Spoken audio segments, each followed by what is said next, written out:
Que l'Adonai Yeshua Amashia vous bénisse abondamment. Vous êtes les bienvenus chez nous ici à la voix de l'Église. Et je bénis l'Adonai par rapport à ce que le berger de l'Assemblée, le docteur Gabriel, vient de parler. Amen. Je suis très ravi par rapport à ça. Je bénis aussi votre présence. Amen. Ici, nous parlons du débat. Nous parlons du débat. Et le thème que nous avons choisi, le sujet que nous avons choisi, il est intitulé « Où est donc le salut en ce temps ou en cette génération ?» Ma soeur, les classes sont là. Où donc est le salut en ce temps ou en cette génération? Alors, je vais d'abord lire l'écriture. Et c'est à partir de cette écriture que je vais parler certaines choses. Je suis dans 1 Roi chapitre 19. Je prends de 11 à 13. 11 à 13. L'Adonai dit: sors et tiens-toi sur la montagne devant l'Adonai. Et voici que l'Adonai passa. Un grand vent violent.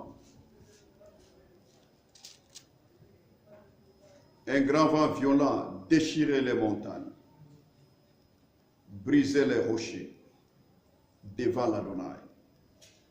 L'Adonai n'était pas dans les vents. Après le vent, ce fut un tremblement de terre. L'Adonai n'était pas dans les tremblements de terre. Après les tremblements de terre, un feu. L'Adonai n'était pas dans le feu. Enfin, après le feu, un son doux et léger. Quand Élie l'entendit, il s'enveloppa le visage de son manteau. Il sortit et s'éteint à l'entrée de la grotte. Or, voici qu'une voix lui dit. C'est là que je m'arrêtais. Une voix lui dit. Puisque nous sommes en train de nous poser la question, où est donc le salut dans cette génération?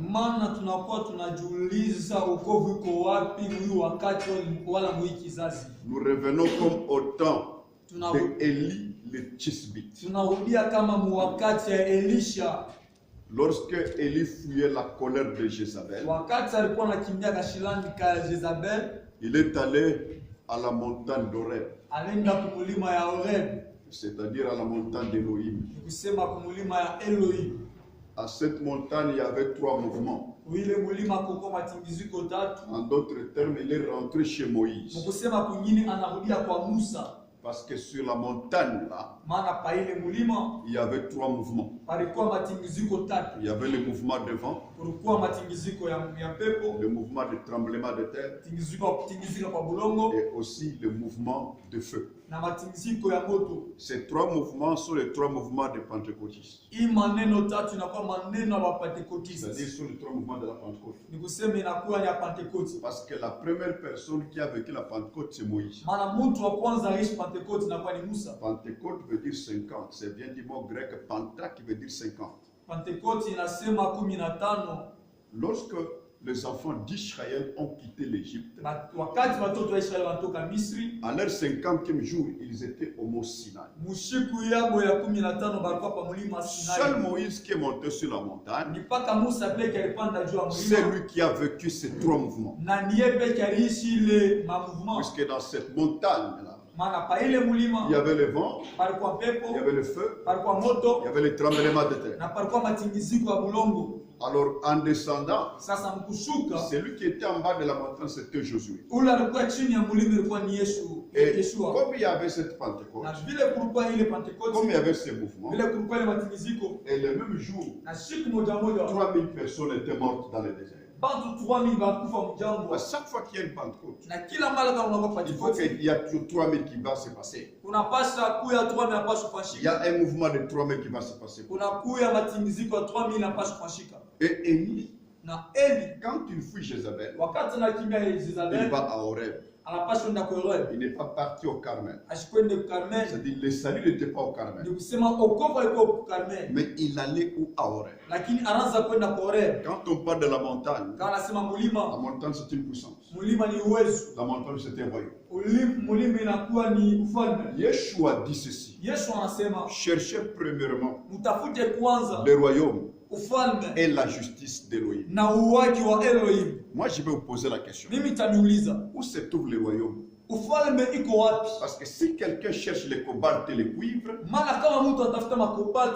il ira dans le carrière. Si quelqu'un cherche du travail, il y a la SNCC, il y a la GECAMI, il y a la SNEL, il y a la Régie des eaux. On cherche du travail là où il y a du travail. Si quelqu'un cherche un gibier, il doit aller dans la forêt. On cherche la chose là où ça y est. Mais les gens disent que, je ne sais pas ce que les gens disent, les orateurs. Parce que tout le monde qui cherchait prépare les royaumes. Il croit que le royaume s'allait à une église. Non.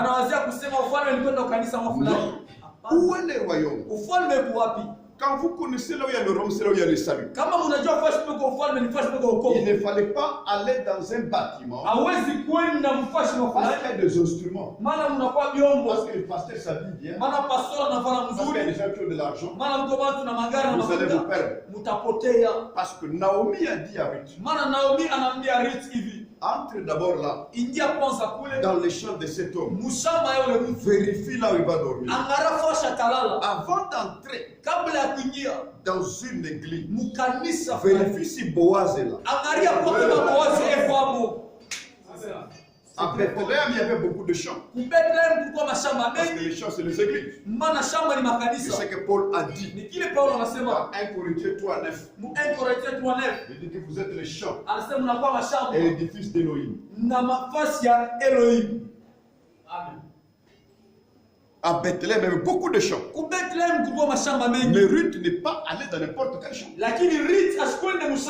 Parce que le rachat qu'il attendait, ou qu'elle attendait, qu'elle cherchait, était seulement dans les champs. Le salut n'est pas partout. Il n'est pas dans toutes les églises. Mais il faut se dire où est le salut. C'est là où il y a le royaume. Qu'est-ce que le royaume? Le royaume, c'est d'abord le manteau du prophète.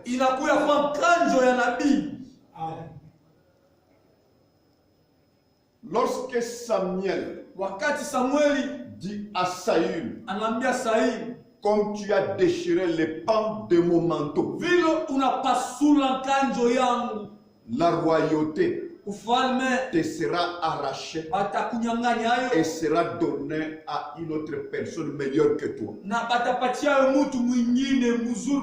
C'est-à-dire le royaume, c'était le manteau du prophète Samuel.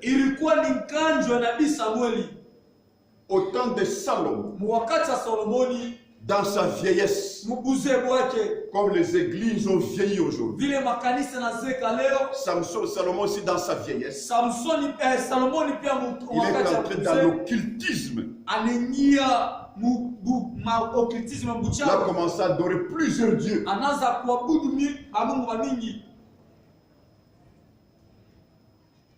À cause de David, Elohim envoie un prophète. Ce prophète s'appelait Achia. Quand Achia vient, wakati Achia anakuja, il rencontre Jéroboam. Anapata Roboam. Il rencontre Jéroboam. Anapata Jéroboam en plein champ. Mushamba.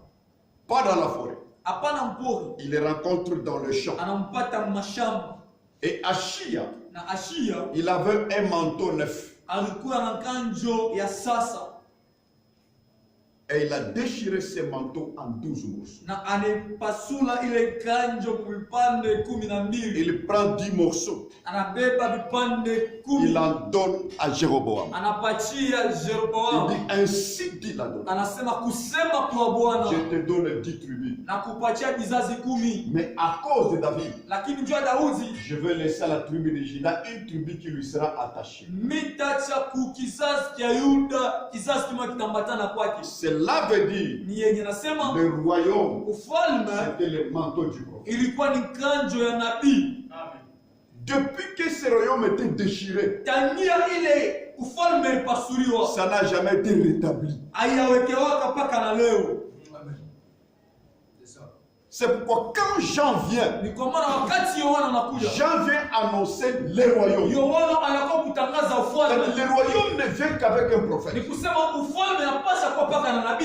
Salomon dit dans l'Ecclésiaste 3, il dit il y a un temps pour déchirer.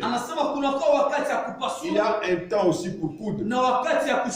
Il n'a pas commencé par coudre, déchirer, mais il a commencé par déchirer. Il y a un temps pour déchirer. Et il y a un temps pour coudre. Dans le bon français, on va dire il y a un temps pour recoudre. On devait dire. Mais il y a un temps pour déchirer, il y a un temps pour coudre. Celui qui a déchiré le royaume, c'est un prophète. Si c'est un prophète qui a déchiré le royaume, c'est toujours un prophète qui viendra pour coudre le royaume. Quand Jean le Baptiste vient, il vient annoncer le royaume. Parce que le salut est dans le royaume. Si on ne voit pas le royaume, il n'y a pas du salut. Yeshua est mort. Et il est ressuscité comme Amashia. Comme le Christ. Il a passé 40 jours avec ses amis, les disciples. Avant d'être enlevé au ciel, les disciples lui posent la question. Ça c'est dans Acte chapitre 1. Et lui dit, est-ce que c'est en ces temps que tu rétabliras le royaume? Vous savez la réponse qu'il a donnée? Ce n'est pas à vous de connaître le temps. Mais vous recevrez la puissance. Il ne faut pas parler comme Louis II. Parce que Louis II c'était un hérétique.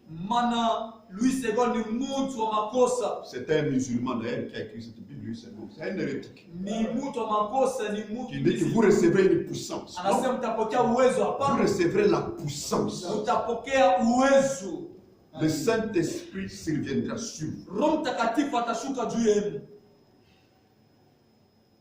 Où est le royaume?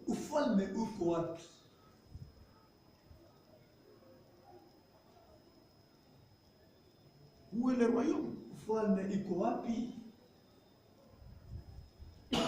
Quand il y a un crash d'avion, le rescapé, celui qui est le rescapé, on l'appelle qu'il est sauvé, n'est-ce pas?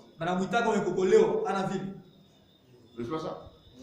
Quand tu as un accident de véhicule, ceux qui sont épargnés de la mort, c'est un salut. Quand il y a naufrage de bateaux, ceux qui sont épargnés de la mort, ils sont sauvés. C'est le salut. Je vais t'amener à réfléchir pour te dire que tu n'as pas encore été sauvé. Il ne peut pas y avoir le salut s'il n'y a pas un malheur, s'il n'y a pas un jugement. C'est par rapport au jugement qu'il y a le salut.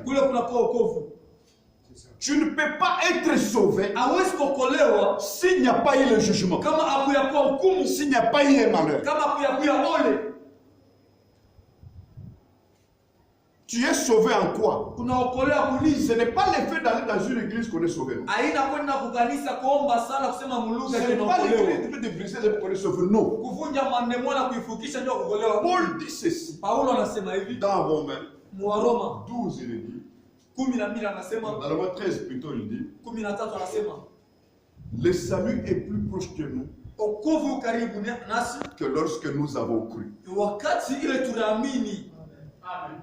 C'est quel salut? De Paul n'était pas sauvé? De quel salut il parlait? Parce que les gens croient que quand il est entendu l'église, il est sauvé, c'est fini.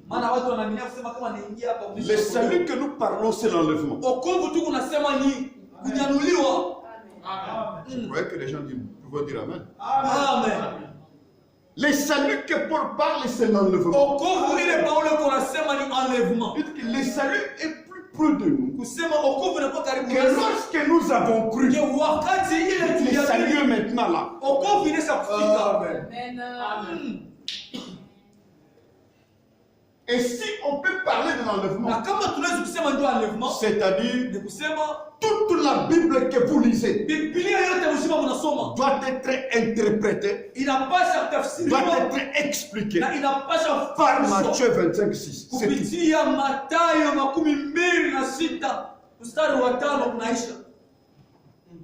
Je vais bien le répéter avec les mots. Je vais vous dire la vérité. Yeshua, quand il est venu, il marchait avec 12 apôtres. Pourquoi il a marché avec 12? Parce que lui, c'est le soleil. Selon Jean chapitre 11, le verset 9. Il dit ceci: le soleil ne marche que pendant 12 heures. Comme lui, Yeshua a marché, il est le soleil. Il doit qu'il marche avec 12 apôtres. Parce que lui, il ne marchait que pendant le jour. Il ne marchait pas pendant la nuit. C'est pourquoi Israël ne peut connaître que le jour et les heures. Quand Jacob avait 12 fils, Jacob avait 12 fils. C'est-à-dire chaque fils de Jacob était une heure prophétique. Yeshua dit ceci: personne ne connaît le jour et l'heure. Moi, béni Kalinga, je dis Amen. Amen. N'est-ce pas ça? N'est-ce pas ce que vous dites?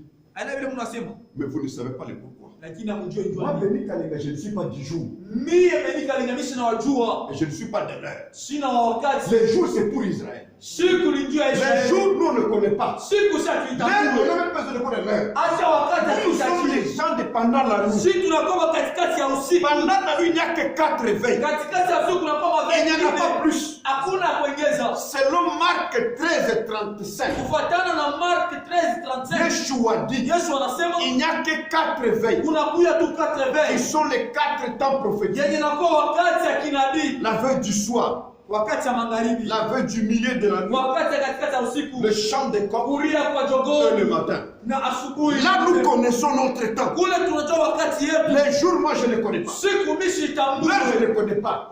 Mais je sais que nous sommes à minuit. Et nous partirons à minuit.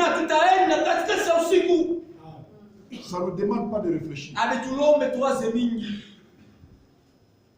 C'est pourquoi, dans la période du soir au matin, il n'a pas besoin d'utiliser 12 amis. Parce qu'une veille le soir, veille moya Il magharibi utilise une personne. anatumikisha mtu moya. Une veille à minuit. Ya katikati ya usiku anatumikisha mtu Il moya. n'a pas besoin de marcher avec le 12. Ajitajie kutembea na 12 Comme pendant la journée. kama katikati ya ujua hivi. Le salut est plus proche de vous. Okovu biko karibu nao. Je termine pour vous laisser le temps de poser des questions. Ninaisha ndio niacha wakati wa kuuliza. Pour parler de Ndio kusema ndio Elisha. Quand Élie arrive à Horeb, Wakati Elisha anafika kule mlima wa Horeb, il voulait que l'Adonai lui parle. alipenda Bwana asumuze naye. Il s'est caché dans la grotte. Anafuchama mujibwe Devant l'Adonai, mbele c'est Adonai. le vent qui est passé. Ni pepo ilipita. On dit l'Adonai n'était pas dans le vent. Wanasema Adonai shuko mwile pepo. Le mouvement du vent Ile ma mouvement ya peut pepo venir emporter beaucoup de choses. inakuwa kubeba vitu vya mingi. Il y a des gens qui font tomber les gens Huko watu wanamusha sous bantu l'onction, sous ceci. maopako na hivi vingine, Mais c'est vrai. lakini ile mapepo L'Adonai n'était pas dans ce vent. Yeshua ashina mwile mapepo. Tu peux aller quelque part, il y a des miracles qui se font. Unaweza kwenda nafasi peko miujiza na kufanyika mastajabu.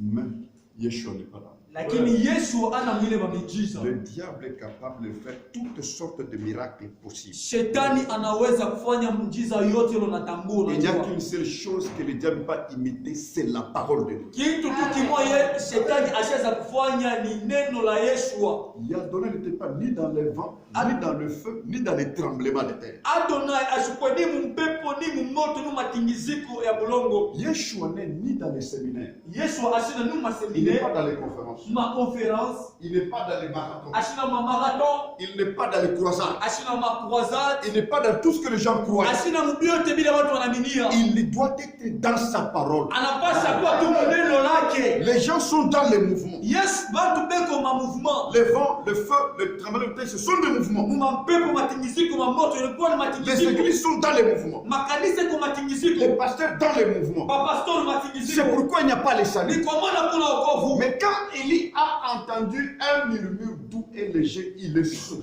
Lakini wakati Elisha anashikia matingiziko tu kidogo, Le salut est dans une voix. ni kusema wokovu inakuwa ni sauti. Dans cette voix, c'est la voix de l'époux. Ile sauti ya bwana Parce harusi. qu'il n'y a que l'époux qui parle doucement à son épouse. Maana ni mpaka bwana harusi anapaswa sema tu polepole na bibi Un yake. époux ne peut pas parler je sais pas, avec, il gronde, il menace sa femme. Non. Bwana harusi sasa anakuwa anazungumza na bibi yake, anamfokea kusema na makari, Il lui parle doucemment. anamsemezea tu mkimya. Il parle avec une voix douce.